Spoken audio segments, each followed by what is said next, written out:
Hey, welcome back. Do you ever get frustrated with computers? Well, I do.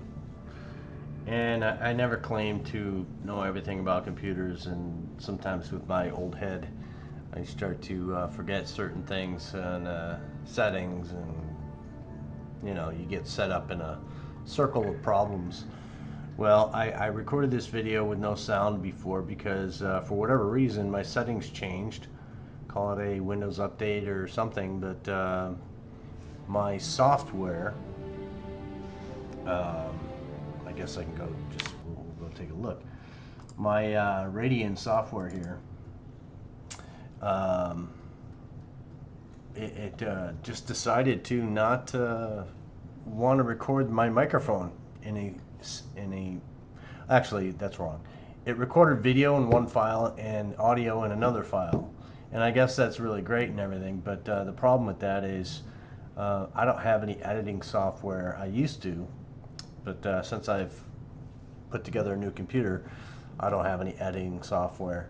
Uh, and before, in some of my older videos, you see I did some editing and they were pretty basic. But that's why I don't do any editing now, because I just don't have the software and I don't want to put the time in to learn how to do it. So it is what it is. But for whatever reason, last time I tried to do this video, uh, I talked for like 10 minutes and zero audio. Kind of frustrating. Um, so let me try and do a short version of what I did before, and that is this War in the Pacific and the Rising Sun, War on the Sea mod. It took me, well, the start of the first Pacific Theater campaign I did, um, it crashed on me. I got 5 episodes in and, some progress, and it was pretty fun. I'll try and reduplicate it, but the problem was the game crashed and it wouldn't let me load War in the Sea, period. What I did was I was having problems loading the mods or the mod options into the designed way.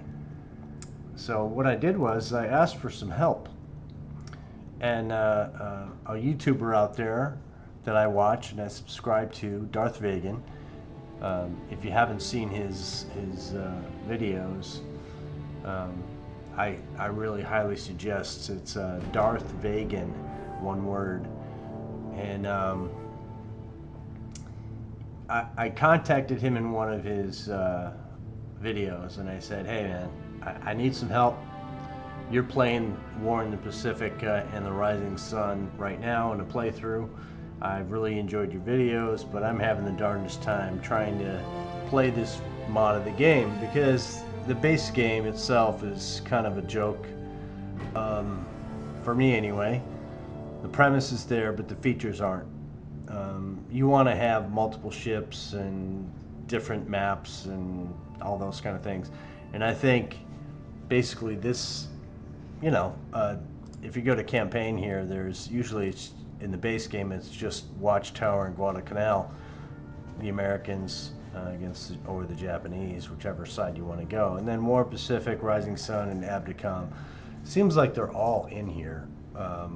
But to get them to work properly, you have to make sure your settings are set to the either balanced level or higher, I think. But going back to basically Darthvegan, over about a week, I sent him my email. He asked for my email, so I sent him my email.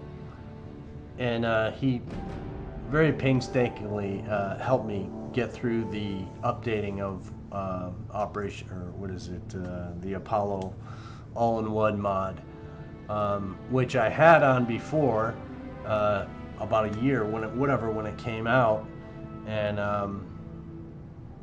it then went away. I don't know how, but it did. And so basically, long story short, it was where I was loading it, how many times I had War in the Sea in 2 different locations on my computer. How, I don't know. But if you go, if I don't know if I can show it to you, but basically, if you come down to the C drive here, you have two files: program files, where I had it loaded, and I had program files x86, where I also had it loaded. So one was running off of program files 86, and mods were being loaded in that file saying, because there was another Steam file in here, and you see Steam library, and then over here, yeah, so I just bypassed that and put my Steam library here. So therefore I won't be all loading mods or playing other options. But long story short is, to do that, I had to reload War on the Sea multiple times in my Steam folder. Or I should say delete it and then reload it back in to restore where I was going to put the files. And then I was able to load the mod with Darthvegan's help.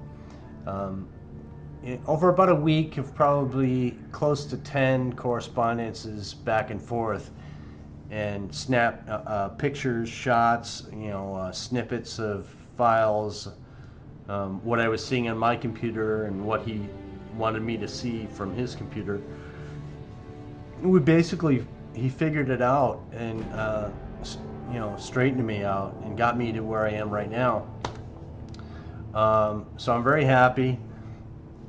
I wish it wasn't that difficult. I wish the base game that I purchased came with all these mods. I wish that was the way the game worked, where you had options of tiers of what you could play. So if I went to campaign, I could have 5 different options, or 6 or 7 or 8 or whatever. As people throw mods into this game, they're making it more and more fun, and that's what I like about this game. So yeah, what we're going to do is we're going to start a War in the Pacific campaign, and we're going to call it Pack Day 1. So yeah, I'm going to stop it here, and we're going to pick it up. The start of this video was basically to show Darthvegan, that his hard work is appreciated. He helped me out, a total stranger. I'd never contacted or communicated with him before, and he was just one hell of a guy, and I can't say enough about him. He's a guy that doesn't really have a lot of subscribers, and he puts out multiple different games, so I really think you should go check out his YouTube channel, Darthvegan, and subscribe to him, or watch a series of his playthroughs and see if you like it. But even if maybe there's something about what he does that's not your style or something like that, just know that he's a good guy and he deserves a subscription from as many people out there as he can get. I know my videos don't reach a lot of people, but maybe the word can get around, and know that Darthvegan's a good guy and he deserves all the backing we can give him. So with that, I will call this one in the bag, and we will start up our War in Pacific Pacific Theater using the United States side, and we will have some fun. So that's it. We'll see you in the next installment. Thank you, Darthvegan.